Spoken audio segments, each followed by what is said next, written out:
یہ ہے مقبوضہ بلوچستان۔ آج منگل 5 جون سال 2023 ہے۔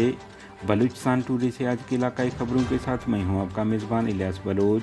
آواران نجمہ بلوچ کی لیوی سپاہی ہاتھوں مبینہ ہراساں کرنے بعد خودکشی واقعہ خلاف احتجاجی مظاہرہ۔ مشق بصارت سے محروم شخص فورسز ہاتھوں جبری لاپتہ۔ بلوچ لبریشن آرمی کے ترجمان جی اند بلوچ نے جاری بیان میں کہا ہے کہ سرماچاروں نے ہرنائی میں قابض پاکستانی فوج کو رسد پہنچانے والی ٹریکٹر ٹینکر کو ایک بم حملے میں نشانہ بنایا ہے۔ بلوچستان لبریشن فرنٹ کے ترجمان میجر بحرام بلوچ نے جاری بیان میں کہا ہے کہ سرماچاروں نے پسنی کے علاقہ شادی کور کراس پر کوسٹل ہائی وے پر قائم پاکستانی فوج کے کیمپ کو A1 اور دیگر راکٹ لانچروں سے نشانہ بنا کر فورسز کو جانی مالی نقصان پہنچا دیا ہے۔ بلوچ اسٹوڈنٹس آرگنائزیشن کے پاکستانی فورسز ہاتھوں جبری لاپتہ رہنما ذاکر مجید کے لواحقین کی جانب سے جاری ایک اعلامیہ میں کہا گیا ہے کہ 8 جون کو ذاکر مجید کی جبری گمشدگی کے واقعے کو 14 سال پورا ہونے پر کوئٹہ میں ایک سیمینار کا انعقاد کیا جائے گا۔ نیشنل ڈیموکریٹک پارٹی کا 11واں مرکزی آرگنائزنگ باڈی اجلاس سلمان بلوچ متفق رائے سے مرکزی ڈپٹی آرگنائزر منتخب ہو گئے۔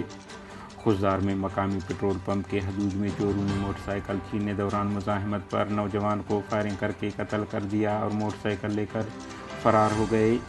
بلوچستان کے علاقہ دکی میں رشید نامی شخص پسٹل صاف کرتے ہوئے گولی چلنے سے ہلاک، جبکہ قلعہ عبداللہ میں نوجوان فائرنگ میں ہلاک ہو گئے۔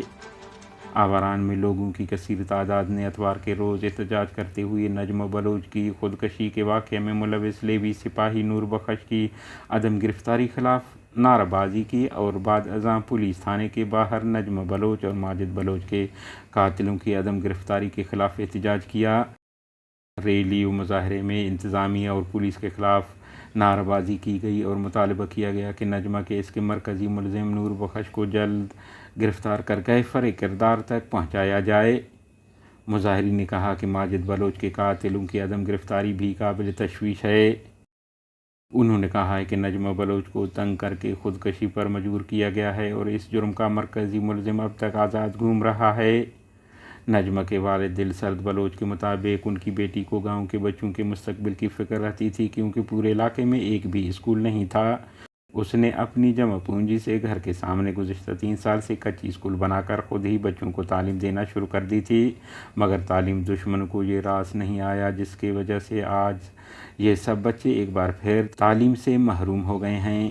آپ کو علم ہے ضلع آواران کے علاقہ گیش کور کے رہائشی دل سرد بلوچ کی بیٹی نے رواں سال 15 مئی کو گلے میں پھندا ڈال کر خودکشی کر لی تھی۔ دل سرد بلوچ کہتے ہیں کہ ان کی بیٹی کو اپنی جان لینے پر مجبور کیا گیا۔ یہ خودکشی نہیں بلکہ قتل ہے۔ انہیں لیوی اہلکار اور ان کے 2 ساتھی ہراساں کر رہے تھے۔ میری بیٹی نے اپنی اور خاندان کی عزت بچانے کے لیے جان دے دی ہے۔ ضلع آواران تحصیل مشقے کے شہر گجر سے محمود ولد شفیع محمد نامی شخص جو کہ بصارت سے محروم ہیں کو پاکستانی فورسز نے جبری گمشدگی کا شکار بنا کر نامعلوم مقام منتقل کر دیا ہے۔ بتایا جا رہا ہے کہ وہ مشقے میں ہی کا رہائشی ہے۔